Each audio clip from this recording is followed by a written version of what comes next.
Hi everyone, welcome to the Enchanted Garden, our fairy tale book club for Briarbook Lane. My name is Mary W. Jensen, and I'm here with my sister and co-founder of Briarbook Lane.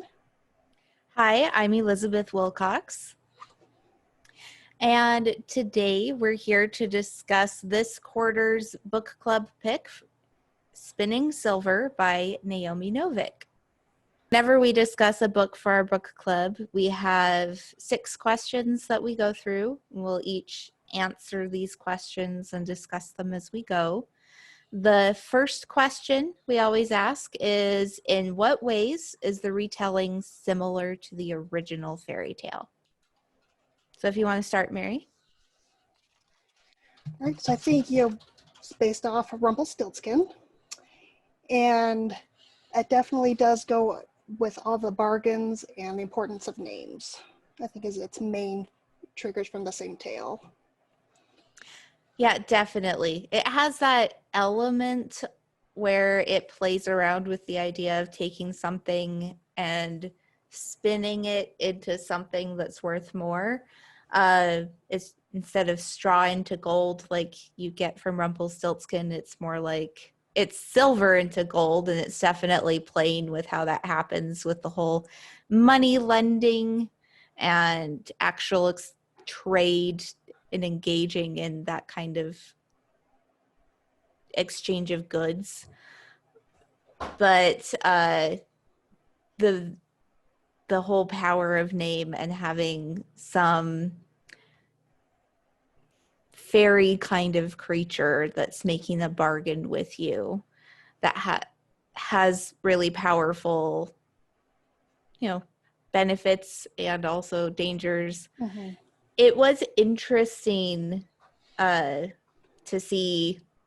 I guess this plays into the second question more. But question number 2, how are the 2 stories different? I think for me, one of the biggest things that felt really different is that character that would be probably considered the Rumpelstiltskin character would be the Starrick King, whose name we never do get. And he's both the character who's making the bargain, that Rumpelstiltskin figure, but he's also, for the main character, the king that's holding out a reward for the bargain. And there's no fairy creature interfering to actually do the task. That's all on the protagonist. So instead of that miller's daughter having a, little magical person help her turn straw into gold, it's the magic is of turning the silver into the gold is in Miriam, the main character, the whole time. And that figure with the magical nature and the powers and the mysterious, you don't know my name and I'll never tell you, is the person who's saying, you'd better turn this into gold or else. But if you do, I'll marry you. Yeah, it's like the original tale. You do have the marriage versus death, which at that point, neither of them really seem like a good option, but it's a lose-lose situation for sure. And that's something I really appreciate, because in the original tale, it's definitely not framed as a lose-lose situation for the miller's daughter. It's definitely a lose-win. Like, well, why wouldn't she want to marry the king who definitely threatened to kill her if she didn't do something impossible? That's a great reward. But they make it really clear that, Miriam very much knows, I don't care how powerful or rich this enchanted, wintry Starrick King is, I don't want to marry someone who doesn't want to marry me and who's threatening to turn me into ice. That sounds like a bad thing, for sure. So what I really liked was it felt like she took that base concept of the bargains, and it felt like it played out 3 different times throughout the story. because Miriam herself had that initial, 3 times change the silver into gold, which she did by normal means, with her skills and connections, going to town and market.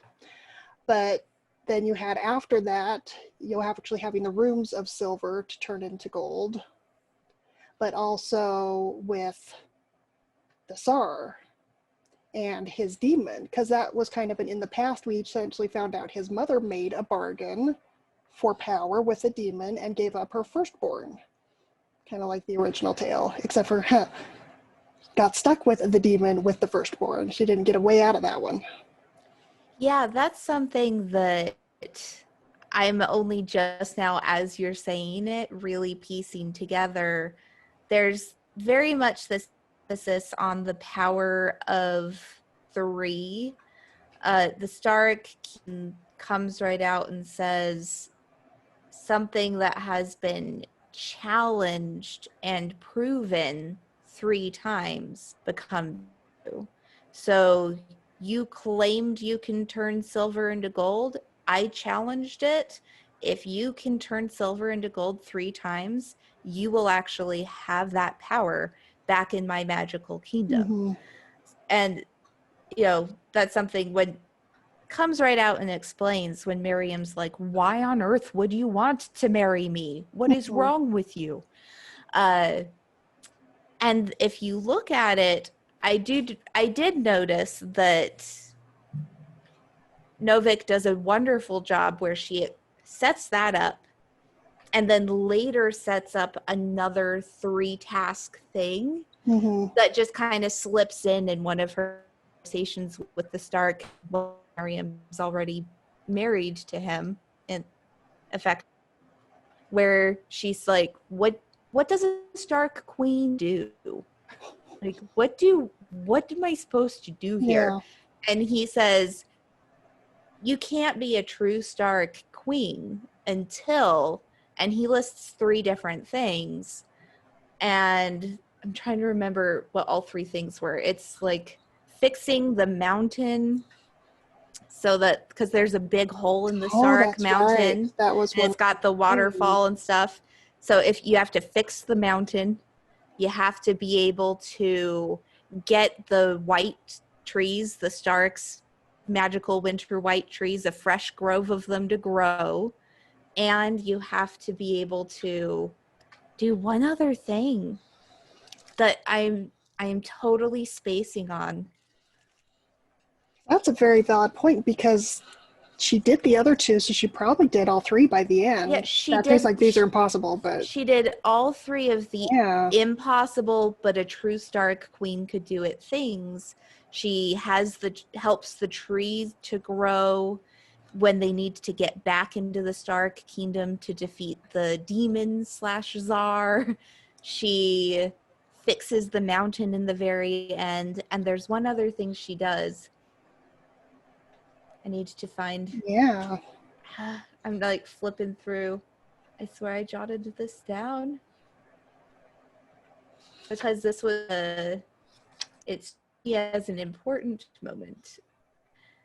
And all of the 3 things she does, she only really does with help from other people, but they still come down to Miriam having done something.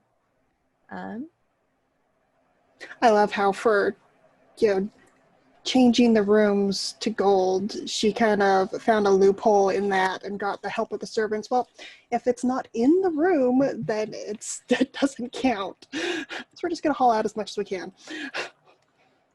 She was very practical in her choices instead of just letting the magic do everything for her. And that's something that I appreciate, even though, and this is something we both mentioned in our book reviews for this. This novel is based off of a short story of the same name that Novik went back and expanded into a full novel. One of the main things that changed between that short story and the novel is, in addition to just fleshing out and adding these extra characters, is that the ending changed, because in the short story, Miriam doesn't marry the Stark king. she comes up with an alternate solution that makes her more valuable to him. And she's like, Yeah. look, you can get even more of what you want if you leave me here trading things for you, because I can do twice as much. I can turn the silver into gold, but also have as much silver. Like, I can just make gold out of nowhere. And that kind of spirit of Miriam being able to find an outside solution to the impossible task holds up. It's still driving me nuts that I am not remembering that third thing. I genuinely thought that I wrote it down.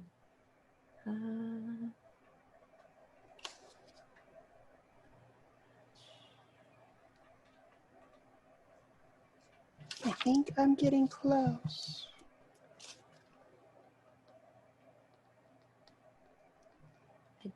I don't know.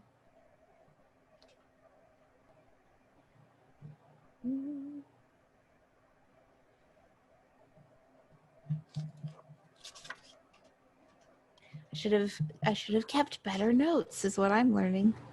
Oh, there's so many things like I thought I'd written that down. Yeah. Exactly. I could have sworn I saved that. But apparently I didn't. Shocked with myself. Oh, here we go. Okay. Let's see. So asking, essentially, now what are the duties of a Stark queen? They depend upon her gifts, of which you have but the one. Occupy yourself with it. I might get bored. It's like, well, you make 100 years of winter in a summer's day, or wake new snow trees from the earth. Will you raise your hand and mend the mountain's wounded face? So yeah, it was the 100 So years of winter. the 100 years of winter in a day is that she gave him enough gold. Like, he's using the power of that gold and that fulfilled task to spread the winter and turn summer into winter. Yep. Yeah. So she did. New snow trees from the earth and mended the mountain's wounded face. Yep. She did all three of the things. And then in the end, she actually did become a true Stark queen. Yep. She was accepted by the people. She found her place there. So she mirrors that 3 tasks to prove myself several times herself. And then there's also the 3 primary, I think of them as the 3 primary protagonists. I know we have scenes from other characters too, but I think that Miriam and the 3 women in the story, young women. 3 daughters, Miriam, Wanda, and Irina. Yeah. Miriam, Wanda, and Irina are those 3 primary figures.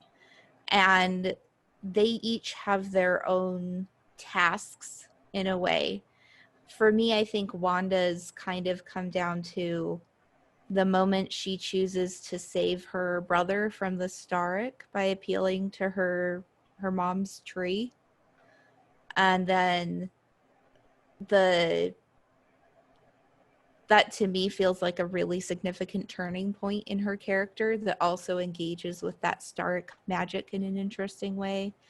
And then there's the moment when they accidentally, in self-defense, kill Wanda's father, her and her brothers, and set off on their own. And the littlest gets that little gift of the acorn from the mother, and that seems like a really significant moment. Mm-hmm. And then that transitions over to when she does all of those tasks because she feels like she owes something to this magical cottage she found in the woods. And it's because they were in there doing those tasks that they were able to plant that tree that fulfills Miriam's task of growing the tree that gets them to go back and save the Stark country. I feel like there's a lot around the tree. It feels like Wanda is kind of this take on Cinderella to me, only she didn't need any sort of evil step parent because her dad was quite bad enough. but she has the dead mother whose spirit lives on in a mystical, magical tree that helps her out and That's gives true. her gifts, which harkens back to that original version of the fairy tale for Cinderella.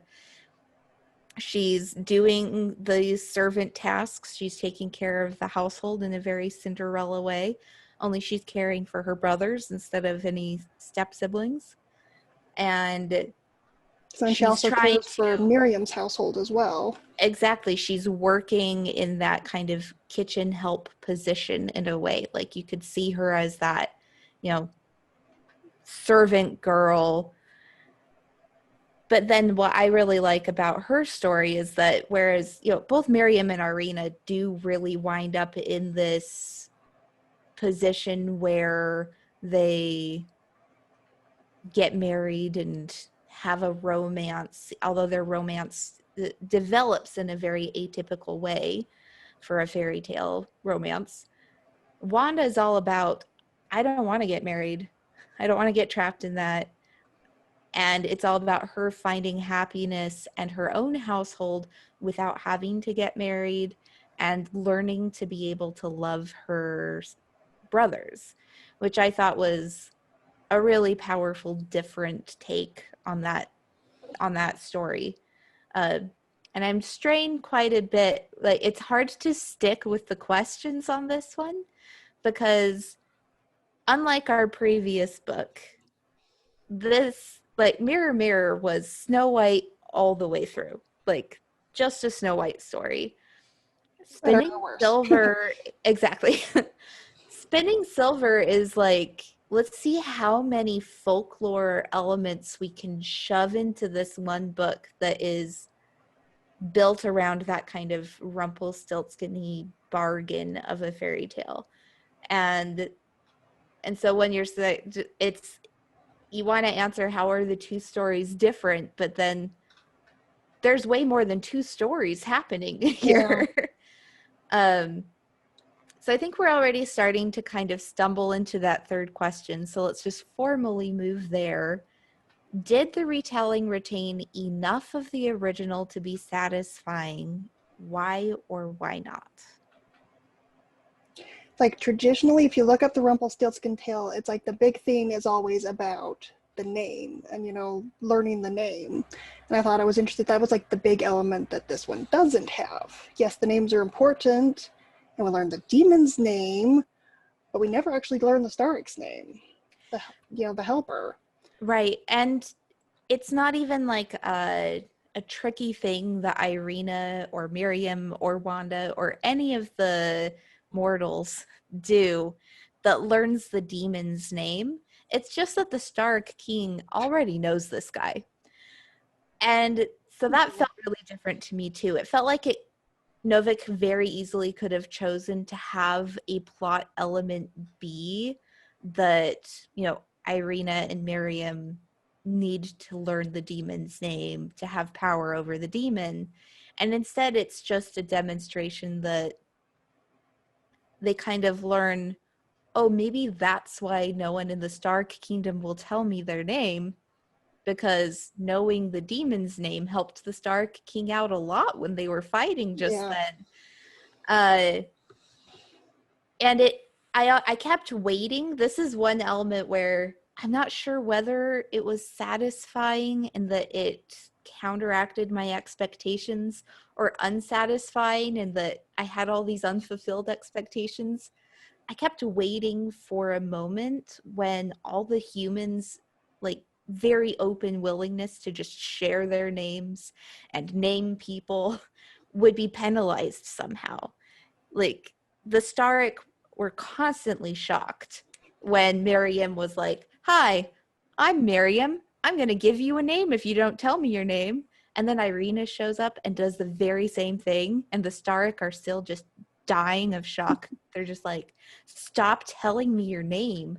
Don't ask me. And are you naming me? I don't know how to feel about this." And it was funny to me, like I kept waiting for like the demon to have extra power over them because they just throw their names around. and there's this distinction between like the true name that no one knows but you, and just what people happen to call you. And part of me wanted there to be something about, for humans, is the name they just banter around all the time not really their true name?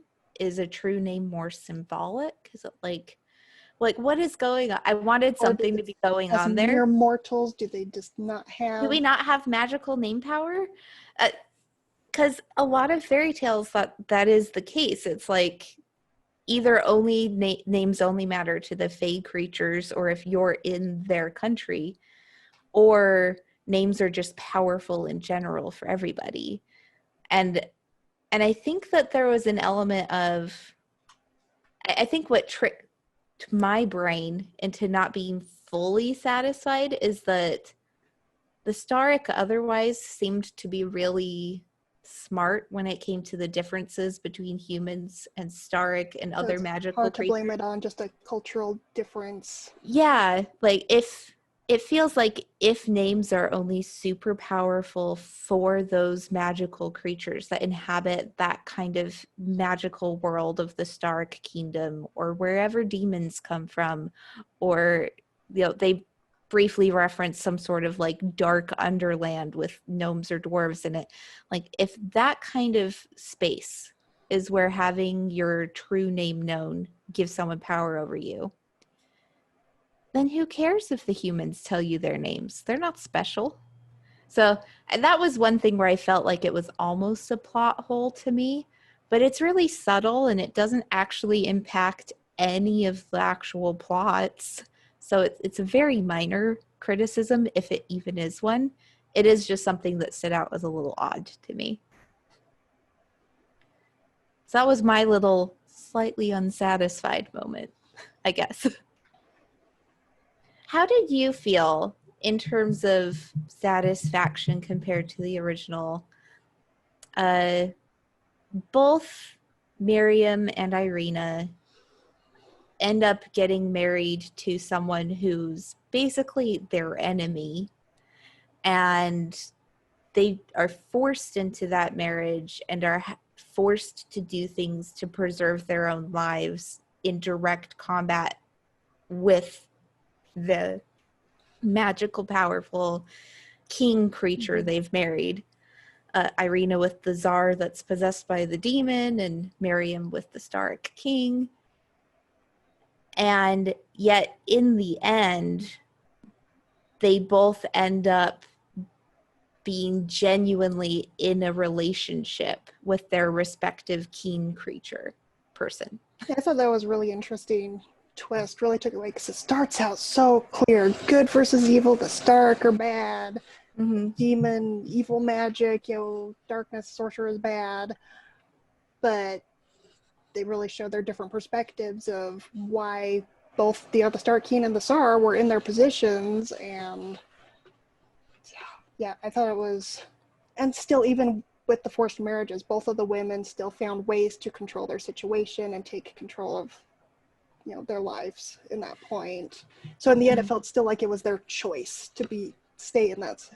Yeah, and I thought it was a really interesting take, and it felt at once kind of romantic, idealized, but also very realistic at the same time. That Miriam honestly has more in common with this Stark King, who cares so much about his people who are being treated poorly and in danger, that he but I think it calls back to when Miriam is described as her heart like turning to ice. Nice. Yeah. And she's just freezing her emotions inside because she loves her family so deeply that she will harden her heart in order to do whatever she has to do to take care of her family at the expense of other people who she views as having wronged her family. So she'll go out and she will be the hardline money lender for her neighborhood, and she'll claim whatever she has to do. The Stark very much represents, I think, that same thing, but he's literally this cold magical figure, but he's also doing it because he, in his view, this kingdom with a demon king that's ruining his, that like broke his mountain and stuff, it's their fault. They put a demon on the throne. What's wrong with them? They, and so of course he's going to freeze them, and he's going to do whatever he can to make a bargain with Miriam to get power to defend his kingdom. Like, he's doing the same thing she's doing, only he's doing it on this grand magic kingdom scale, and she's doing it on this small family scale. And I think they both realize that about each other, and that forms the basis for their mutual respect and that relationship, which I think is really lovely. And then for Irina and she never liked the emperor, the czar. She always, from when they were kids, she was like, this guy's a creepo. He's got weird magic. He kills animals. I hate him. But then as soon as she learns, like, he's actually, through no fault of his own, been possessed by a demon his entire life. That it wasn't his bargain that got, and that he's not actually power hungry. Like, he's genuinely a really bad czar, but he didn't ever want to be czar. That was all the demon. All the result of his mother's bargains, not his own. Yeah, I think her learning that she got the sympathy for him, and then he's obsessed with, she's not pretty. Why does everyone think she is? Because he's not affected by the magical jewelry she's wearing that makes everyone obsessed with her. I really did like the moment at the end where Irina's nurse notes that the no longer inhabited by a demon for the first time czar is looking at Irina like she's the most beautiful thing in the world. That he has that change of heart where what makes him recognize she's beautiful isn't like magical stark silver jewelry. It's now that the fact is gone. She's the first person who treated him like he mattered and not just the demon or his position. And she did this self-sacrificial thing for him. Like, his mother only demonstrated selfishness. And the demon only demonstrated selfishness. And this is his first like moment of having someone do something selfless for him.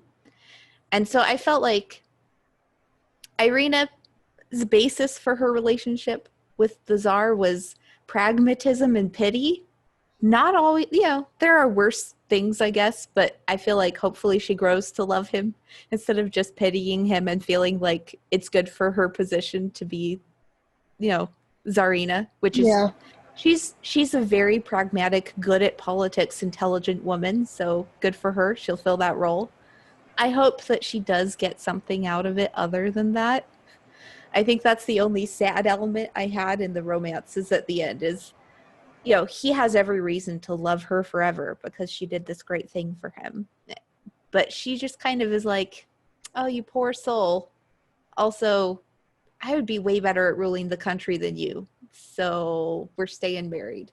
Like, well, it's still more of a choice for her than most of the nobles and people getting married. Absolutely. It's a better thing for her. She even arranged some. Exactly. Like, I think they're better politically for us. I think that the really great relationship growth for her was with her and her father, where her father finally respected her and realized, oh, I've been thinking badly of my daughter because I only viewed her as, it's only as beautiful as she is, that is as valuable as she is. Like, if I can't marry her off because she's so pretty, then she's completely useless to me. But actually, she was reading all those books and observing me, and she knows politics and she's good at it. And he started to see that and to communicate with her on that level of mutual respect. And I think that's, for her, the big relationship development is getting that respect as a person instead of just like, you're not pretty enough, so I'm going to put you in the room up there and tell you to be sick when the Tsar visits. Yeah. I was so sad. And she just took it because she agreed. She's like, no, yeah, you're right. I'm not pretty enough to tempt the Tsar. He'd be stupid to marry me. Plus, I don't like him. Yeah. Do you have a, I know this isn't one of our questions or anything. I'm just curious. Do you have a favorite from the three main characters, the three daughters?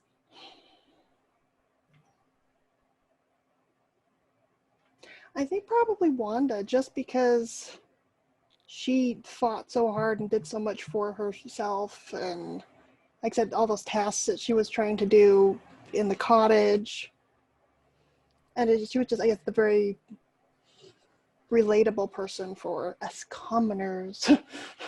Yeah, I thought it was actually incredibly poignant and powerful to see Wanda's reaction when she first entered the house of the moneylender's family.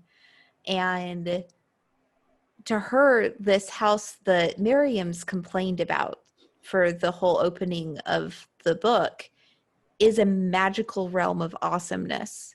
Like, and it's pretty clear, as hungry as Miriam was, and as cold as Miriam was, and as shoddy as her house was, they had nothing on Wanda's shoddy, cold, sad, hungry life. And learning these numbers and words, it's like magic. Yeah, the idea that, you know, reading and writing, yeah. It really showcased, I think, the idea of privilege in a very interesting way, where you can empathize with every level, but Irina's problems are problems Miriam could only dream of having. Miriam's problems are problems that Wanda could only dream of having. And Wanda's problems are so inescapably bad and just everyday problems for survival, that they're problems that Irina and Miriam might be able to take pity, but it wouldn't occur to them to worry about having that problem. You know, they're not getting beaten by an abusive father. They're not struggling to take care of siblings who, like, with a, you know, they're not in that position at all. And she's there, like, trying desperately to survive, and finding, you know, like, even having one penny is more than she's ever had. Like, I found Wanda's story to be the most poignant and powerful, I think. So I agree with you there. And it's one that didn't require a romance. Yeah. She's got her little farm all to herself. And then they made plans to make use of that and get it so big by the end of the expiration that they could have so much land. Yeah, like she learned enough that she could set herself up and take care of herself and take care of her brothers and take care of Miriam's parents. Yeah, she immediately is like, we are bringing them in as part of our family. Yeah, she goes from just so bitter and trying so hard to just survive day to day to being able to open up her heart to, first, to care about her brothers, and then to care about Miriam's family. And it's like her heart grows 10 sizes, but it's not because she was a bad person before. It's because she literally didn't have the fuel in her body to be able to have that kind of a heart. And it's just such a great story. And she learns such great skills accidentally being taught how to make a really cool embroidered like mattress cover, because the nurse is just like quietly doing the embroidery, and she's like, oh no, the fairies want me to do better. I admire Wanda a lot. And even when they had the Stark King captured, she wanted nothing for herself. Exactly. It's, yeah. Even though she was the one that probably had the most to gain out of everybody. I feel like Wanda and her family constantly broke my heart, and I love all of them. Yeah. Oh, yeah.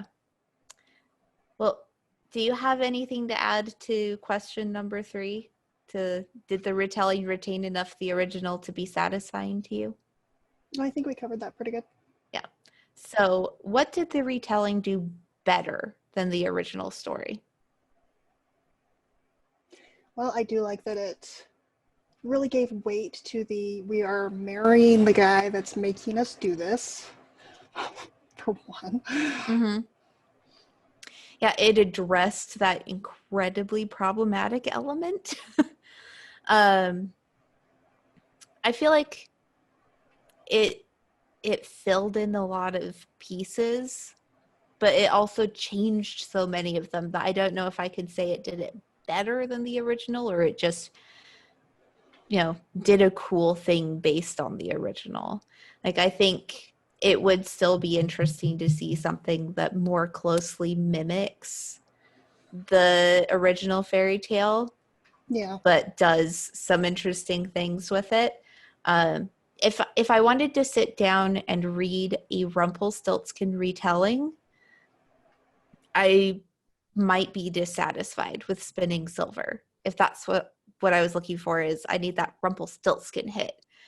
But if I wanted to read just a really excellent fairy tale folklore inspired and steeped in it novel, I 100% would love Spinning Silver. Definitely have that. Yeah. As an aside, I feel like I want to say Jane Yolen. No. There is a Rumpelstiltskin retelling that I am struggling to remember the name of the author, and it's going to drive me nuts. It's the same author who wrote Crazy Jack. Donna Jo Napoli. Spinners. She wrote a very much more direct retelling of Rumpelstiltskin called Spinners.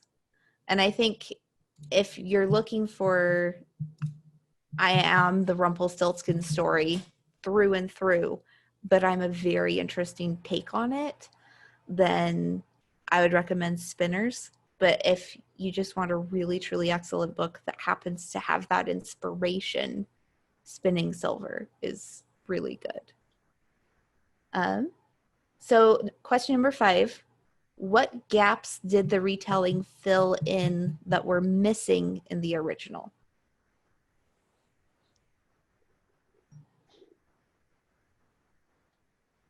Let's see. I just read it this morning so I could have contrast. I did like it also takes it further than, it's not just they got married, here's a year later, we're coming for the baby. Mm-hmm. We actually got to see consequence after consequence. Yeah, and that's one of the biggest differences, I guess, that we didn't touch on. No babies, no firstborn at play anywhere. For the Chernobog, for the Oh, that's true. And he did tear himself apart in the end, essentially. He did. I feel like Chernobog is more of the traditional Rumpelstiltskin. Yeah, it feels like, the Tsar's mother is the one that made the deal with the Rumpelstiltskin demon figure. But didn't find his name. Took her firstborn by possessing him. Yeah, which I thought was a very interesting twist. Yeah. It never says in the original what they want the baby for. That's true. Is it more as a changeling or to raise for their own, or like in this case, possession? Yeah, so that did fill in why would a creature like this want the firstborn? If they're possessing the firstborn so that they get to have that power and consume it and use it, that makes a lot of sense. I feel like that's probably, like, so much is so different from the original tale. Like, it's so loosely inspired by so many different tales in so many ways. It's hard to say. It's hard. With the gap, it's just this whole new thing, which but different. Yeah. Yeah, and I think I'm trying to think of another kind of gap. I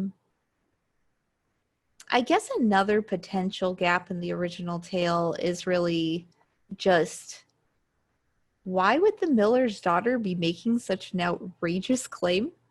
So it It's a was the weird thing to miller, do. not the daughter, that made the claim. That's true. That's Because he true was wanted too. to make his family sound more important. Yeah. It doesn't go into how she feels about anything until she's, I'm crying because I can't do this. Does she want to Yeah. marry the king? Does she want power?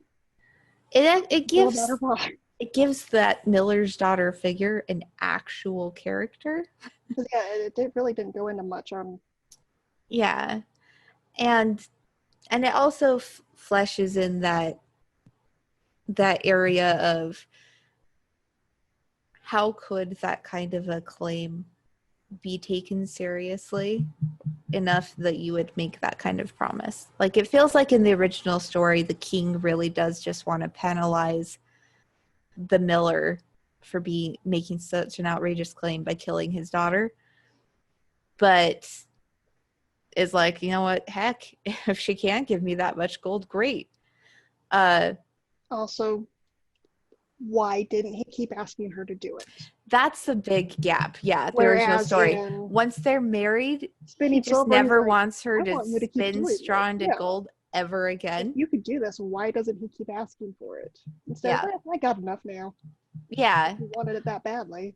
That makes me feel like I kind of want to see a version of the Rumpelstiltskin tale where he does want her to keep making gold and she can't, but he's already married her because of the bargain, and he's just pissed. He is mad. He's deceived. And man, she's already married a guy that only wanted her for the ability she doesn't have. It did it under threat of death if she could. Like, can you imagine being in that position as the now queen who you can't keep doing this, and you have to give up your baby, the firstborn, that's probably the next only valuable thing you have to offer your husband is your ability to procreate. Like, it's not good for her at all. That's a hot mess is what that is. And Novik did address all of those different possibilities and thoughts just by making the characters involved more realistic and giving them motivations and feelings. Mm-hmm. So, do you have, as our final question, any additional thoughts about this book? See if there's some notes I had that we didn't come up with.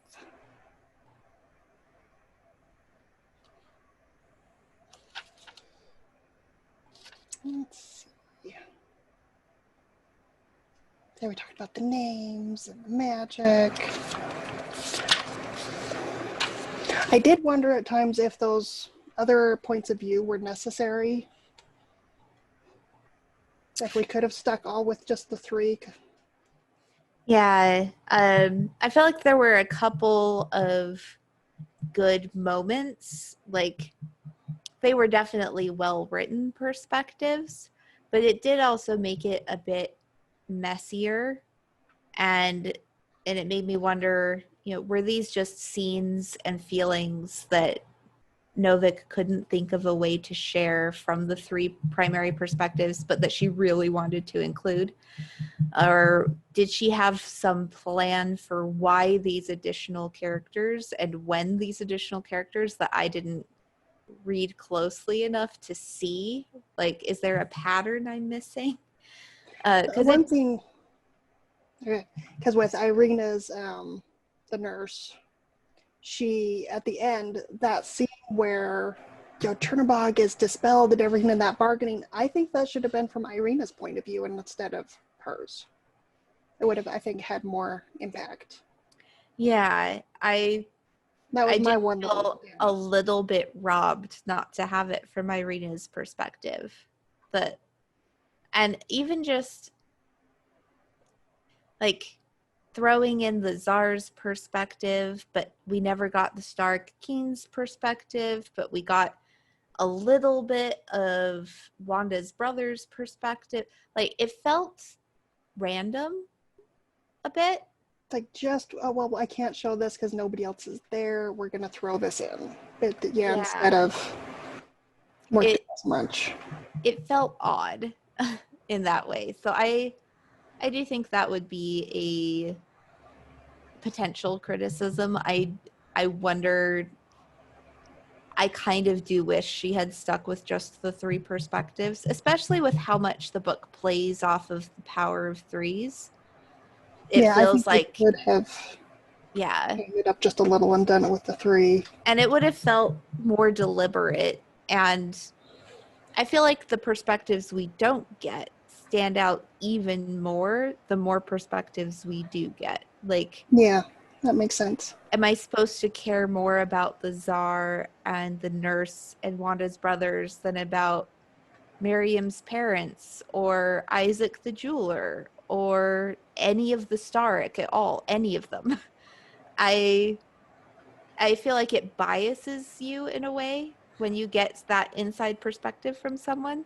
And then I don't know, like maybe it's that she wanted the Starrick to feel more otherly, so that's why we never got an inside view from them. But part of the book seems to be kind of humanizing the otherworldly figures, so that Yeah. feels like an odd choice. As a random thing, I did bring a glass of the closest thing I have to Krupnik. I enjoyed getting a little bit of a view into that kind of, she seems especially to be drawing on like Polish region folklore Yeah. here. And it is a fictional country where this takes place, but it's very kind of like Eastern European, Poland, Lithuania, Russia kind of space. The whole time that Wanda's father is getting drunk off of Krupnik, that is apparently a booze that you can get, but that I didn't get because I don't know that I can find it, but that is some sort of grain and honey based liqueur, often with a bunch of herbs to spice it up. So I got the next best thing, which is just mead, because honey based. I did not dilute my mead with vodka because I'm not crazy. That would be just weird. So I'm enjoying some mead, and I'm pretending it's Krupnik, and I'm still feeling really jealous of the awesome sushi dinners that she got to have in the Stark Kingdom. Like, I would miss cooked food, but all that like delightfully fresh raw stuff she was eating in the Stark Kingdom made me really hungry. I admit it. I don't know. I feel like we've already covered most of the additional thoughts that I've had, which I definitely would recommend this book. Again, it's not what you'd think of if you're thinking this is just a retelling of Rumpelstiltskin, even with a twist. But it is heavily steeped in fairy tale and folklore in a way that I think we both found really enjoyable. And anyone who loves fairy tales will piece together so many different great elements that they'll recognize. That I think it's absolutely worth a read. Do you have any kind of closing thoughts on Spinning Silver? Yeah, I'd have to agree. The other would definitely be one I recommended. Definitely, yeah, rich in all that folklore, and I did love it. Yeah, so 2 thumbs up Also, from me. anybody else recommend? Also, Uprooted by Naomi Novik is another standalone that's not so much based off a specific tale, but also rich with a lot of the other elements as well. Yeah, so definitely go and check out Uprooted.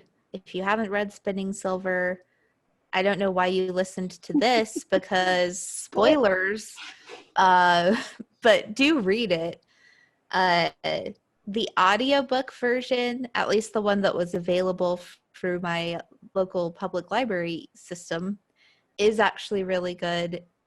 You could easily get lost in this book just listening to it because it's even harder to tell when your perspective's changing. But that particular version, which I think is just the audiobook version, far as I could tell, does a really good job of distinguishing, having a distinct voice for each character perspective. So if you're not much of a reader, but you really love books, or you just want to revisit this, but you don't have time to sit down, you can listen to it while you do other things, and it will be great. So thank you for joining us here at the Enchanted Garden Book Club. And we very much look forward to seeing you and talking to you next quarter when we read our next fairy tale novel.